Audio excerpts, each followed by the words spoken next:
তো প্রিয় দর্শক, আমরা সবার কাহিনী শুনলাম। আজকে আমরা বন্যা আপুর কাহিনী শুনবো, যে বন্যা আপু দীর্ঘদিন যাবৎ মিডিয়া জগতে আছে।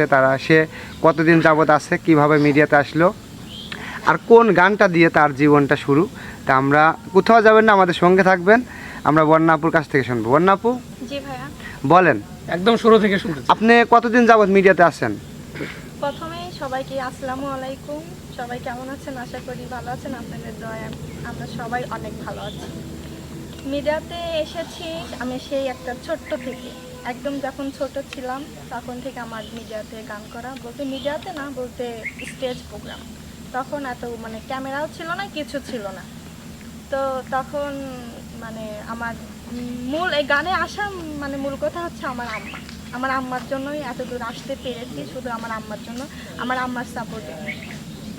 এখন আমার পরিবার কেউ চায় না আমি গান করি, শুধু আমার আম্মার জন্য আমি গান করি। এখনো পর্যন্ত কেউ চায় না আমি গান করি, কারণ আমার ফ্যামিলি সবাই চায় যে আমার ফ্যামিলি যেভাবে চলাফেরা করে বা জব করে, ওরা চায় আমিও সেভাবে। কিন্তু আমার জব ভালো লাগে না, যে আমি ভালো পড়াশোনা করে এগিয়ে যাবো। পড়াশোনা করবো, ঠিক আছে, পড়াশোনা করি, পড়াশোনার পাশাপাশি আমি গানটা চালিয়ে যাচ্ছি, এতটুকুই।